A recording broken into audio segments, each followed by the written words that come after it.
السلام علیکم، میرا نام ہے محمد ہاشم اور آپ دیکھ رہے ہیں MHF برڈز۔ دوستو، دنیا میں طوطوں کی تقریباً 350 سے زائد نسلیں ہیں۔ ہر نسل اپنے آپ میں منفرد ہے، جو کہ خدا کی قدرت کا ایک کرشمہ ہے۔ پیرٹس کی تمام نسلیں اپنے دلکش رنگوں اور خوبصورت آواز کی وجہ سے اور انسانوں کے ساتھ جلد مانوس ہو جانے کی وجہ سے اکثر گھروں میں رکھی جاتی ہیں۔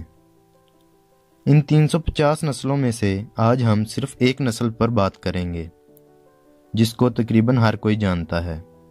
انڈین رنگ نیک کاٹھا طوطا یا دیسی طوطا پاکستان میں عام پایا جانے والا طوطا ہے۔ یہ پاکستان اور انڈیا کے بارڈر کے قریبی علاقوں میں زیادہ پایا جاتا ہے۔ دوستو، انڈین رنگ نیک پیرٹ ایک بہت ہی اچھے مدافعتی نظام والا طوطا ہے۔ اس پیرٹ میں بیماری کا ریشو دوسرے پیرٹس کی نسبت کم ہے۔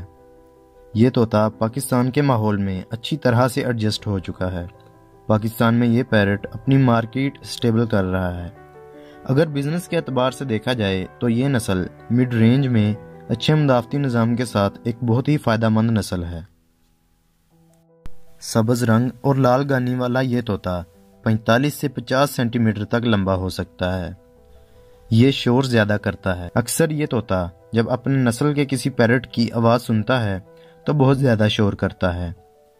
یہ طوطے آبادی والے علاقوں کے قریب رہنا پسند کرتے ہیں۔ اگر اس نسل کے چھوٹے چکس کو لے کر پالا جائے تو یہ بولنا بھی سیکھ جاتا ہے۔ یہ سادہ جملے اور سادہ الفاظ آسانی سے بول سکتا ہے۔ نر اور مادہ کی پہچان گلے میں موجود گانی یا کنٹی سے کی جاتی ہے، جو نر میں سرخ اور سیاہ رنگ کی ہوتی ہے، جبکہ مادہ میں یہ گانی نہیں ہوتی۔ ماہرین اس نسل کی اوسط عمر 25 سے 30 سال بتاتے ہیں۔ یہ طوطا یعنی انڈین رنگ نیک 2.5 سے 3 سال کی عمر میں بریڈ کرتا ہے۔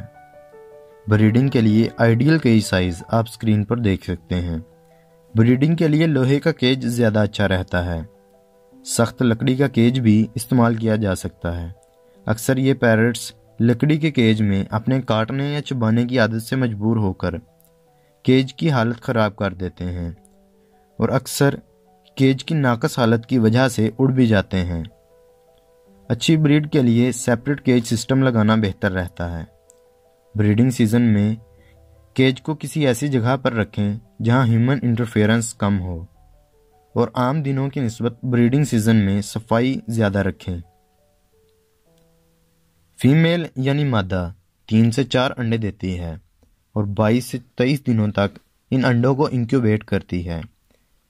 فیمیل چکس کو 45 سے 50 دن تک اچھی طرح سے پالتی ہے۔ اس کے بعد چکس خود کھانے پینے کے قابل ہو جاتے ہیں اور گھونسلہ چھوڑ دیتے ہیں۔ روزمرہ کی خوراک میں یہ طوطا سبزیاں، پھل اور ہر قسم کے گری دار بیج اور میوے کھاتا ہے۔ یہ نسل پانی میں کھیلنا یا نہانا پسند کرتی ہے، اس لیے کیج کے اندر الگ سے بڑا برتن رکھنا چاہیے جس میں پانی کم گہرا ہو، تاکہ یہ آسانی سے اور اپنی مرضی سے نہا سکے۔ پاکستان کے محکمہ جنگلی حیاتیات یعنی محکمہ وائلڈ لائف کے ایکسپرٹس کے مطابق پاکستان میں یہ نسل شدید خطرے سے دوچار ہے۔ وجہ اس پیرٹ کا حد سے زیادہ شکار اور گھونسلوں سے اس کے بچے چرا لینا ہے۔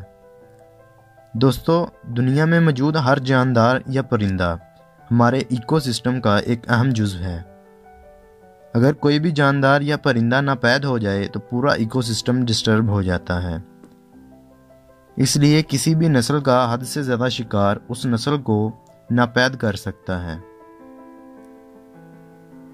اس کے ساتھ ہی آج کی اس ویڈیو کا اختتام ہوتا ہے۔ کوئی بات ہو، سوال ہو یا سجیشن ہو تو کمنٹس باکس میں ضرور بتائیں۔ ویڈیو کو اینڈ تک دیکھنے کا بہت بہت شکریہ۔ اللہ حافظ۔